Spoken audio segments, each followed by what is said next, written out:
अस्सलाम वालेकुम, hello and welcome my Urdu world में खुशामदीद। वज़ीर आज़म पाकिस्तान की जानिब से बेरोज़गार अफराद के लिए लोन स्कीम का ऐलान किया गया है। इस स्कीम के तहत पूरे पाकिस्तान से मर्द और ख़वातीन जो अपने कोई नए कारोबार शुरू करना चाहते हैं या पहले से कोई कारोबार करते हैं और उसे मज़ीद वसअत देना चाहते हैं, तो वो गवर्नमेंट ऑफ पाकिस्तान की जानिब से 15 लाख रुपए तक का कर्जा हासिल कर सकते हैं। ये लोन आपको 8 साल में माहाना इक़सात की सूरत में गवर्नमेंट ऑफ पाकिस्तान को अदा करना होगा।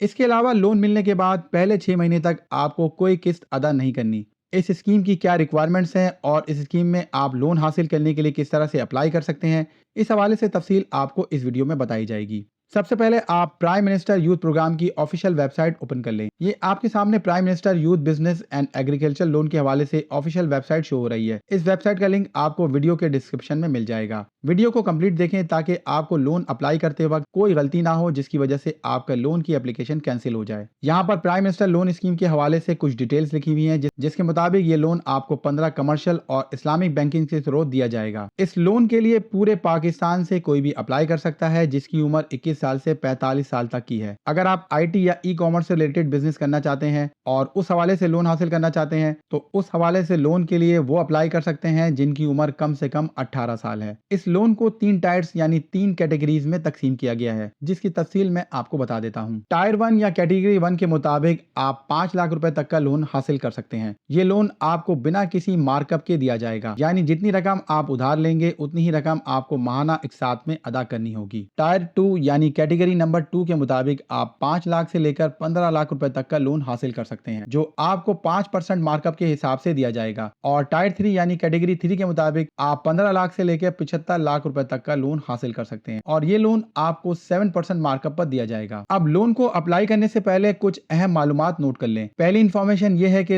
इस लोन को अप्लाई करने के लिए आपको किसी बैंक जाने की जरूरत नहीं है और इस लोन को हासिल करने के लिए आप सिर्फ ऑनलाइन दरखास्त दे सकते हैं जिसका लिंक यहाँ पर शो हो रहा है, यानी इस लिंक पर क्लिक करके आप लोन के लिए अप्लाई करेंगे। दूसरी इंफॉर्मेशन ये है कि क्या इस लोन के लिए नॉन रेजिडेंट पाकिस्तानी अप्लाई कर सकते हैं, यानी जो पाकिस्तानी नहीं है क्या वो लोन के लिए अप्लाई कर सकते हैं? तो इसका जवाब है जी नहीं, ये सिर्फ पाकिस्तानी शहरियों के लिए है। तीसरी इंफॉर्मेशन के मुताबिक क्या गवर्नमेंट एम्प्लॉयज इस लोन को हासिल करने के लिए अप्लाई कर सकते हैं? तो जी नहीं, गवर्नमेंट एम्प्लॉयज यानी सरकारी मुलाजमीन इस लोन को हासिल करने के लिए अहल नहीं है। तीसरी अहम बात, जो लोग इस लोन के लिए अप्लाई करना चाहते हैं उनकी कम से कम तालीम कितनी होनी चाहिए? तो याद रखें, इस लोन को अप्लाई करने के लिए तालीम की कोई मैंडेटरी रिक्वायरमेंट नहीं है। अगर आप मिडिल पास हैं तब भी इस लोन को हासिल करने के लिए आप अप्लाई कर सकते हैं। अब लोन अप्लाई करने के हवाले से डिटेल्स चेक कर लेते हैं। यहाँ पर देख सकते हैं कि आपके सामने पहला ऑप्शन है अप्लाई फॉर लोन, दूसरा ऑप्शन है ट्रैक, यानी लोन अप्लाई करने के बाद आप अपनी लोन की एप्लीकेशन को ट्रैक करके उसका स्टेटस चेक कर सकते हैं कि आपकी एप्लीकेशन अभी कहां तक पहुंची और वो अप्रूव हुई या नहीं। तीसरा ऑप्शन है कैलकुलेटर। इस ऑप्शन के मुताबिक आप लोन की अदायगी किस तरह से माहाना बुनियादों पर करेंगे उसकी कैलकुलेशन आप इस ऑप्शन के थ्रू चेक कर सकते हैं। तो लोन अप्लाई करने से पहले आप इस कैलकुलेटर में चेक कर लेंगे कि आप जितना भी लोन लेंगे तो आपको इसकी कितनी अदायगी करनी होगी। इसके लिए सबसे पहले आप कैलकुलेटर के बटन पर क्लिक करें, आपके सामने नेक्स्ट स्क्रीन शो हो जाएगी। एक बात आपको दोबारा रिपीट कर देता हूं कि लोन लेने के बाद आपको 6 महीने तक कोई अदायगी नहीं करनी, क्योंकि गवर्नमेंट ऑफ पाकिस्तान को ये बात अच्छी तरह से मालूम है कि लोन लेने के बाद कोई भी कारोबार फौरी तौर पर नहीं चलता और उसमें थोड़ा वक्त दरकार होता है। अब मिसाल के तौर पर आप 5 लाख रुपए का लोन लेना चाहते हैं तो यहाँ पर 5 लाख रुपए टाइप कर दें। उसके बाद आप चाहते हैं कि इस लोन की अदायगी आप 8 सालों में करें। आप यहाँ ड्रॉप डाउन मेन्यू से 8 सेलेक्ट करें। उसके बाद आप कैलकुलेट के बटन पर क्लिक करें। आपके सामने नेक्स्ट स्क्रीन में डिटेल्स शो हो जाएंगी। इस स्क्रीन के मुताबिक आप 5 लाख रुपए के लोन के लिए अप्लाई कर रहे हैं और आपसे इस पर कोई इंटरेस्ट नहीं लिया जाएगा और ये लोन आपको 8 सालों में अदा करना है और इस लोन की अदायगी आपको माहाना बुनियादों पर करनी होगी। आपको हर महीने तकरीबन 5,208 रुपए अदा करने होंगे। 96 मंथ में आपको ये लोन पे करना होगा और इस पर आपको कोई मार्कअप अदा नहीं करना होगा। बाकी लोन पेमेंट के हवाले से पूरा पेमेंट प्लान आपके सामने शो हो रहा है। इसी तरह से कैलकुलेटर की मेन स्क्रीन पर आ जाए। अब मिसाल के तौर पे आप 10 लाख रुपए का लोन लेना चाहते हैं तो यहाँ पर लोन अमाउंट में आप 10 लाख रुपए टाइप कर दें और लोन पीरियड में आप ड्रॉप डाउन मेन्यू से 8 साल सिलेक्ट कर लें और कैलकुलेट के बटन पे क्लिक करें। आपके सामने नेक्स्ट स्क्रीन में लोन की पेमेंट के हवाले से पूरी डिटेल शो हो जाएगी जिसके मुताबिक 10 लाख का लोन आपको 5% इंटरेस्ट रेट पे दिया जाएगा। अगर आपकी कोई मजबूरी नहीं है तो आप 5 लाख रुपए तक का लोन हासिल करें जो कि बिना इंटरेस्ट के से आपको मिलेगा। ये लोन भी आपको मंथली इंस्टॉलमेंट में पे करना होगा और 8 साल के अंदर आपको पे करना होगा। आपको माहाना 12,660 रुपए लोन की अदायगी के सूरत में पे करना होगा और आपको ये लोन 96 मंथ के अंदर पे करना होगा। इसके अलावा 10 लाख रुपए का लोन लेने पर आपको 2,15,352 रुपीज का मार्कअप भी अदा करना होगा। अब इस तरह से लोन कैलकुलेटर को इस्तेमाल करके आप जितना भी लोन लेना चाहते हैं वो टाइप करके अपनी अदायगी का शेड्यूल चेक कर सकते हैं। अब हम लोन को अप्लाई करने का तरीका चेक कर लेते हैं। इसके लिए आप यहाँ पर अप्लाई फॉर लोन के बटन पे क्लिक कर दें। आपके सामने नेक्स्ट पेज पर एक नोटिफिकेशन शो होगा, आप क्लोज के बटन पे क्लिक कर दें। यहाँ पर 2 इंस्ट्रक्शंस बहुत अहम है। पहला, इस एप्लीकेशन फॉर्म में जहाँ जहाँ स्टेरिक साइन है वो इन्फॉर्मेशन आपको लाजमी फिल करनी है। इसके अलावा आप अपना ID कार्ड नंबर और उसकी डेट ऑफ इशू और डेट ऑफ बर्थ लाजमी टाइप करें। अब पेज को स्क्रॉल डाउन करें तो आप यहाँ देख सकते हैं कि कौन कौन से बैंक्स आपको लोन प्रोवाइड कर रहे हैं। सबसे पहले है बैंक ऑफ पंजाब, दूसरा है नेशनल बैंक ऑफ पाकिस्तान, तीसरा है अस्करी बैंक, फोर्थ है हबीब बैंक और फिफ्थ है बैंक ऑफ खैबर। इसके अलावा 5 माइक्रो फाइनेंस बैंक या माइक्रो फाइनेंस इंस्टीट्यूशंस भी शामिल हैं जो आपको लोन प्रोवाइड करेंगे। तो आप जिस बैंक से भी लोन हासिल करना चाहते हैं वो आप एप्लीकेशन के दौरान सेलेक्ट करेंगे। बेहतर है कि आप शुरू के 3 बैंक्स में से कोई भी बैंक सेलेक्ट कर लें क्योंकि इन बैंक्स की डीलिंग्स लोन के हवाले से काफी बेहतर है। सबसे पहले एप्लीकेशन में आपको यहाँ पर अपना ID कार्ड नंबर टाइप करना है। उसके बाद यहाँ पर क्लिक करके ड्रॉप डाउन मेन्यू से अपने ID कार्ड पे मौजूद डेट ऑफ इशू यानी तारीख इजरा सेलेक्ट करें। उसके बाद टायर में 3 ऑप्शन मौजूद है। अगर आप 5 लाख रुपए का लोन लेना चाहते हैं तो पहला ऑप्शन सेलेक्ट करें और अगर आप 5 लाख रुपए से ज्यादा लोन लेना चाहते हैं यानी 10 से 15 लाख रुपए तक का लोन लेना चाहते हैं तो आप यहां से टायर 2 सेलेक्ट करें। मिसाल के तौर पे अगर आप 10 लाख रुपए तक का लोन हासिल करना चाहते हैं तो आप दूसरा ऑप्शन सेलेक्ट करें। उसके बाद आप एंटर के बटन पे क्लिक कर दें। आपके सामने नेक्स्ट स्क्रीन शो हो जाएगी। इस एप्लीकेशन में 9 स्टेप्स हैं यानी 9 स्टेप्स में आपको ये अपनी एप्लीकेशन कंप्लीट करनी है। अब सबसे पहले आप फर्स्ट स्टेप फिल कर लेते हैं। यहाँ आपके सामने स्क्रीन पर फर्स्ट स्टेप शो हो रहा है। यहाँ पर आप अपनी इनिशियल इन्फॉर्मेशन फिल करेंगे। पहला सवाल है क्या आप गवर्नमेंट एम्प्लॉय हैं, तो यहाँ पर आप ड्रॉप डाउन मेन्यू से नो सेलेक्ट कर लें। सिटीजन स्टेटस में आप ड्रॉप डाउन मेन्यू से रेजिडेंट का ऑप्शन सेलेक्ट कर लें। बिजनेस स्टेटस में 2 ऑप्शन है, न्यू बिजनेस और दूसरा है एक्सपेंशन ऑफ एग्जिस्टिंग बिजनेस। अगर आप न्यू बिजनेस के लिए लोन लेना चाहते हैं तो आप न्यू बिजनेस के ऑप्शन को सिलेक्ट कर लें और अगर आप बिजनेस को एक्सपेंड करना चाहते हैं और इस हवाले से लोन लेना चाहते हैं तो एक्सपेंशन वाला ऑप्शन सिलेक्ट कर लें। उसके बाद आपसे पूछा जा रहा है कि क्या आप सियासी शख्सियत हैं, तो आप यहाँ से नो सेलेक्ट कर लें। उसके बाद आपसे पूछा जा रहा है कि क्या आप सैलाब से मुतासिरा हैं, तो अगर आप हैं तो आप यस सेलेक्ट करें वरना आप नो सेलेक्ट करें। उसके बाद यहाँ पर आपका ID कार्ड नंबर शो होगा और कंफर्म ID कार्ड नंबर में आपका ID कार्ड नंबर लिखा होगा। उसके बाद आपके ID कार्ड की डेट ऑफ इशू लिखी होगी और कंफर्म डेट ऑफ इशू में भी सेम यही इन्फॉर्मेशन टाइप होगी। उसके बाद बैंक नेम में से ड्रॉप डाउन मेन्यू से वो बैंक सेलेक्ट कर लें जिसके थ्रू आप लोन लेना चाहते हैं। मिसाल के तौर पे आप बैंक ऑफ पंजाब से लोन लेना चाहते हैं तो मैंने यहाँ ड्रॉप डाउन मेन्यू से बैंक ऑफ पंजाब सेलेक्ट कर लिया है। उसके बाद क्या आप मुंतखब शुदा बैंक के मुलाजमीन हैं तो आप यहाँ पर ड्रॉप डाउन मेन्यू से नो सेलेक्ट कर लें। उसके बाद सबमिट एंड नेक्स्ट के बटन पे क्लिक करें। आपके सामने नेक्स्ट स्क्रीन शो हो जाएगी। नेक्स्ट स्क्रीन में यहाँ पर आपको अपना नाम टाइप करना है। उसके बाद यहाँ ड्रॉप डाउन मेन्यू से अपना जेंडर मेल या फीमेल सेलेक्ट करें। उसके बाद यहाँ पर क्लिक करके अपने नादरा ID कार्ड के मुताबिक अपनी डेट ऑफ बर्थ सेलेक्ट करें। उसके बाद अपना मैरिटल स्टेटस सिंगल या मैरिड सेलेक्ट करें।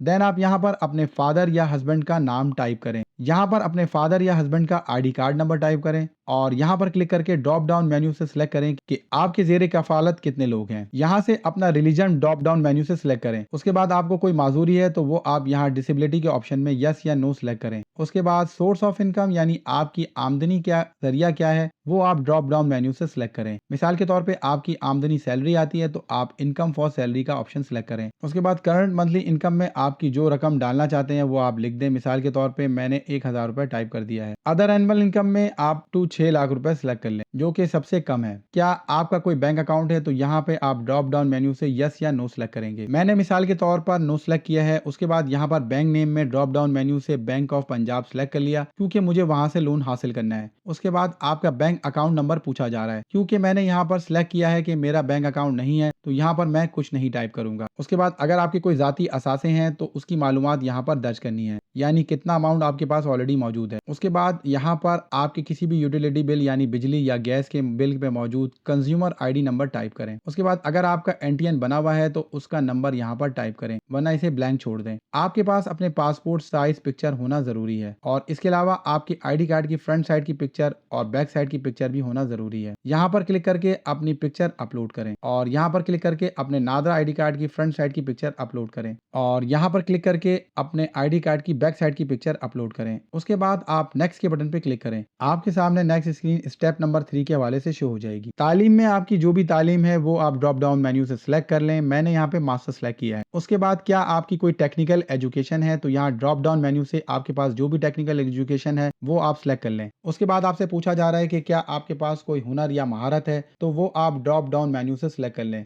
देन आप यहाँ पर क्लिक करके अपनी तालीमी डिग्री की स्कैन इमेज अपलोड करें। उसके बाद यहाँ पर क्लिक करके अपने टेक्निकल एजुकेशन की सर्टिफिकेट की इमेज अपलोड करें और यहाँ पर क्लिक करके आपके पास फनी तालीम का सर्टिफिकेट मौजूद है तो वो अपलोड करें। आपके पास डिग्री या सर्टिफिकेट की स्कैन कॉपी नहीं है तो कोई मसला नहीं, आप सेव के बटन पर क्लिक करें और उसके बाद सबमिट एंड नेक्स्ट के बटन पर क्लिक करें। आपके सामने नेक्स्ट स्क्रीन स्टेप नंबर 4 के हवाले से शो होगी। यहाँ पर अपना कंप्लीट प्रेजेंट एड्रेस टाइप करें और यहाँ पर क्लिक करके ड्रॉप डाउन मेन्यू से अपने प्रेजेंट एड्रेस का प्रोविंस सेलेक्ट करें और यहाँ पर क्लिक करके ड्रॉप डाउन मेन्यू से अपने प्रेजेंट एड्रेस का डिस्ट्रिक्ट सेलेक्ट करें और यहाँ पर क्लिक करें ड्रॉप डाउन मेन्यू से अपने प्रेजेंट एड्रेस का तहसील सेलेक्ट करें। अगर आपका प्रेजेंट और परमानेंट एड्रेस सेम है तो यहाँ पर क्लिक करें जहाँ एज अबव लिखा है। यहाँ पर अपना प्राइमरी मोबाइल नंबर टाइप करना है। उसके बाद आपसे पूछा जा रहा है कि प्राइमरी सिम आपके नाम पर रजिस्टर्ड है तो आप ड्रॉप डाउन मेन्यू से यस पर क्लिक करें। उसके बाद आपसे रिहायशी हैसियत पूछा जा रहा है तो अगर आप जहाँ रहते हैं वो आपकी जाती रिहाइश है, किराए का घर है या जो भी है तो आप वो ड्रॉप डाउन मेन्यू से सिलेक्ट करें। उसके बाद सेव के बटन पे क्लिक करें और सबमिट एंड नेक्स्ट के बटन पे क्लिक करें। आपके सामने नेक्स्ट पेज स्टेप नंबर 5 के हवाले से शो हो जाएगा। स्टेप नंबर 5 में आपको अपने कारोबार की मालूमात देनी है जिसके लिए आप लोन लेना चाहते हैं। इंडस्ट्री कैटेगरी में आप मैन्युफैक्चरिंग, एग्रीकल्चर, सर्विसेज में से कोई भी एक ऑप्शन सेलेक्ट कर लें। बिजनेस सेक्टर में ड्रॉप डाउन मेन्यू से education service, professional service, health service या जो भी आप सर्विस देना चाहते हैं वो आप सिलेक्ट कर लें। उसके बाद बिजनेस सब सेक्टर में आप ऑप्शन में अपने कारोबार का ज़िले शोबा सिलेक्ट करें। मिसाल के तौर पे मैं अदर एजुकेशन सर्विस सिलेक्ट कर लिया है। उसके बाद बिजनेस नेचर सिलेक्ट करें, लोकल बिजनेस या इम्पोर्ट एक्सपोर्ट। तो मिसाल के तौर पे आप लोकल बिजनेस सेलेक्ट कर लेते हैं। उसके बाद बिजनेस नेम में आपने अपने कारोबार का जो भी नाम रखा है वो लिखें। उसके बाद अपनी बिजनेस की डिटेल्स टाइप करें और आप जिस जगह बिजनेस करना चाहते हैं उसका कंप्लीट एड्रेस टाइप करें। बिजनेस प्रोविंस में आपके कारोबार जिस सूबे में है वहाँ ड्रॉप डाउन मेन्यू से वो सूबा सेलेक्ट करें और बिजनेस आप किस सूबे के किस डिवीजन में करना चाहते हैं वो ड्रॉप डाउन मेन्यू से सिलेक्ट करें और बिजनेस जिस डिस्ट्रिक्ट में मौजूद है वो भी आप ड्रॉप डाउन मेन्यू से सिलेक्ट करें। उसके बाद बिजनेस की तहसील ड्रॉप डाउन मेन्यू से सिलेक्ट करें। एंटिटी टाइप में लिमिटेड कंपनी है, पार्टनरशिप फर्म है, वो आपको सिलेक्ट करना है। उसके बाद बिजनेस रजिस्ट्रेशन स्टेटस में अगर आपका बिजनेस रजिस्टर्ड है तो वो आप ड्रॉप डाउन मेन्यू से सिलेक्ट कर लें। अगर आप रजिस्टर्ड नहीं है तो अनरजिस्टर्ड सिलेक्ट करें। आप जहाँ कारोबार करते हैं उसके यूटिलिटी बिल का जो कंज्यूमर आईडी है वो यहाँ पर आप टाइप करें। उसके बाद बिजनेस नेशनल टैक्स नंबर में अगर आपके बिजनेस का कोई एनटीएन नंबर है तो वो आप यहाँ दर्ज करें और अगर आपके नाम पर कोई गाड़ी रजिस्टर्ड है तो ड्रॉप डाउन मेन्यू से यस सिलेक्ट करें वरना नो सिलेक्ट करें। अगर गाड़ी आपके नाम पर रजिस्टर्ड है तो गाड़ी की बुक की पिक्चर आप यहाँ पर अपलोड करें। उसके बाद सेव के बटन पे क्लिक करें और उसके बाद सबमिट एंड नेक्स्ट के बटन पे क्लिक करें। आपके सामने स्टेप नंबर 6 के हवाले से स्क्रीन शो हो जाएगी। यहाँ पर पहला ऑप्शन है लोन टाइप। लोन टाइप के ड्रॉप डाउन मेन्यू में आपके सामने 3 ऑप्शन शो होंगे, working capital, long term financial और तीसरा है लॉन्ग फाइनेंसिंग। मैंने इसमें वर्किंग कैपिटल वाला ऑप्शन सेलेक्ट कर लिया है। टायर टाइप ऑप्शन में ऑलरेडी टायर 2 सिलेक्ट होगा। टेन्यूर इन ईयर में आप कितने सालों में लोन वापस करना चाहते हैं वो सिलेक्ट कर लें। मिसाल के तौर पे आप 8 सालों में अपना लोन रिटर्न करना चाहते हैं तो आप ड्रॉप डाउन मेन्यू से 8 सिलेक्ट कर लें। उसके बाद कारोबार की एक्सपेक्टेड लागत कितनी है वो अमाउंट आप यहाँ पर टाइप करें जो आपको कारोबार शुरू करने के लिए दरकार है। तो अगर आप 10 लाख रुपए का लोन अप्लाई कर रहे हैं तो आप यहाँ से 15 लाख रुपए तक का टाइप करें ताकि गवर्नमेंट को लगे कि आप खुद भी कुछ पैसे इन्वेस्ट कर रहे हैं। उसके बाद रिक्वायर्ड लोन अमाउंट में आप 10 लाख रुपए टाइप कर दें। इक्विटी कंट्रीब्यूशन में आपसे पूछा जा रहा है कि आप कितना अमाउंट कंट्रीब्यूट कर रहे हैं। मिसाल के तौर पे आप 40% कंट्रीब्यूट करना चाहते हैं तो आप यहाँ पे 40% सेलेक्ट कर लें तो यहाँ पर इक्विटी अमाउंट ऑटोमेटिकली जनरेट हो जाएगा। रियायती मुद्दत में अगर आप लोन 8 साल में नहीं चुका पाए तो आपको कितने महीनों की और रियायत चाहिए तो वो आप ड्रॉप डाउन मेन्यू से सेलेक्ट कर लें। उसके बाद सेव के बटन पे क्लिक करें और उसके बाद सबमिट एंड नेक्स्ट के बटन पे क्लिक करें। आपके सामने स्टेप 7 के हवाले से नेक्स्ट स्क्रीन शो हो जाएगी। यहाँ पहला ऑप्शन है estimating cost of operating asset. तो यहाँ आपको कारोबार रन करने के लिए माहाना कितना खर्चा आएगा वो टाइप करें। मिसाल के तौर पे मैंने यहाँ पर 2 लाख रुपए टाइप कर दिया है। उसके बाद एस्टिमेटेड इनिशियल सेटअप कॉस्ट में आपको वो अमाउंट टाइप करना है जो आपको माहाना बुनियादों पर दरकार होगा। उसके बाद एस्टिमेटेड मंथली बिजनेस रेवेन्यू में आपको कारोबार में माहाना कितनी आमदनी हासिल होगी तो वो आप यहाँ पे टाइप करें। मिसाल के तौर पे मैंने 1 लाख रुपए टाइप कर दिया है। उसके बाद estimated monthly direct business expense type करें। तो मिसाल के तौर पे यहाँ पे मैंने 40,000 रुपये टाइप कर दिया है। उसके बाद estimated monthly indirect business expense में वो अमाउंट टाइप करें जो आपको कारोबार में बिलावास्ता रिक्वायर्ड है, यानी इलेक्ट्रिक बिल, इंटरनेट बिल वगैरह, उसमें आपके कितने एक्सपेंसेस आते हैं वो आप टाइप करें। उसके बाद आपके कारोबार में कितने लोग काम करते हैं उनकी तादाद लिखें। आपको कारोबार में कितने साल का एक्सपीरियंस है वो आप ड्रॉप डाउन मेन्यू से सिलेक्ट करेंगे। अगर आपके पास कोई एक्सपीरियंस लेटर है तो उसकी स्कैन कॉपी आप यहाँ पे क्लिक करके अपलोड करें। अगर नहीं है तो उसको ऐसे ही छोड़ दें। अगर आपके पास कोई डॉक्यूमेंट नहीं है तो सिंपली आप सेव के बटन पे क्लिक करें और सबमिट एंड नेक्स्ट के बटन पे क्लिक करें। आपके सामने नेक्स्ट पेज फाइनेंसिंग हिस्ट्री के हवाले से शो होगी। यहाँ पर पहला सवाल है कि आपके वालिदैन या आपके हस्बैंड या वाइफ ने कहीं से ऑलरेडी लोन के लिए अप्लाई किया हुआ है या नहीं। अगर लिया हुआ है तो आप यस सेलेक्ट करें, वरना आप नो सेलेक्ट करें। अगर आप नो पर क्लिक करेंगे तो बाकी तमाम ऑप्शंस खुद ब खुद फ्रीज हो जाएंगे। आप सेव के बटन पे क्लिक करें और उसके बाद सबमिट एंड नेक्स्ट के बटन पे क्लिक करें। आपके सामने लास्ट स्टेप नंबर 9 शो हो जाएगा। लास्ट स्टेप में आपको 2 रेफरेंस की डिटेल्स देनी है, यानी 2 ऐसे लोग जो आपको जानते हो उसकी डिटेल आप प्रोवाइड करेंगे। दोनों रेफरेंसेस की जो डिटेल्स आपसे पूछी जा रही हैं और जहां पर स्टेरिक मौजूद है वो आपको लाजमी देनी है। उसके बाद आप सेव के बटन पे क्लिक करें और सबमिट एंड नेक्स्ट के बटन पे क्लिक करें। आपके सामने नेक्स्ट स्क्रीन डिक्लेरेशन के हवाले से शो हो जाएगी, जिसमें आपका आईडी कार्ड नंबर, आपके आईडी कार्ड का डेट ऑफ इशू, आपकी डेट ऑफ बर्थ और आपका प्राइमरी मोबाइल नंबर शो होगा। उसके बाद पेज को स्क्रॉल डाउन करें और यहाँ पर क्लिक करें जहाँ लिखा है I agree to terms and condition, और उसके बाद सबमिट के बटन पे क्लिक कर दें। आपके सामने नेक्स्ट स्क्रीन शो हो जाएगी, जिसके मुताबिक आपकी एप्लीकेशन कामयाबी के साथ सबमिट हो चुकी है और कंसर्न बैंक आपसे जल्द ही राब्ता करेगा। आप यहाँ क्लोज के बटन पे क्लिक करें। अब आप होम स्क्रीन पर आकर अपनी एप्लीकेशन का स्टेटस चेक कर सकते हैं। उसके लिए आप ट्रैक के बटन पे क्लिक करें। आपके सामने नेक्स्ट स्क्रीन शो हो जाएगी। यहाँ पर आप अपना आईडी कार्ड नंबर टाइप करें और यहाँ पर अपना मोबाइल नंबर टाइप करें और यहाँ पर अपने आईडी कार्ड में मौजूद डेट ऑफ इशू टाइप करें और यहाँ पर अपनी डेट ऑफ बर्थ टाइप करें और सबमिट के बटन पे क्लिक करें। आपकी एप्लीकेशन का स्टेटस आपके सामने शो हो जाएगा। दोस्तों, उम्मीद करता हूँ आपको prime minister youth loan program के हवाले से ये मालूमाती वीडियो पसंद आई होगी। अगर आपको ये वीडियो पसंद आई है तो आप इसे लाइक करें और इसे अपने दोस्तों के साथ शेयर करें और हमारे चैनल को सब्सक्राइब जरूर करें। मजीद मालूमाती वीडियो के साथ फिर हाजिर होऊंगा। तब तक के लिए अल्लाह हाफिज।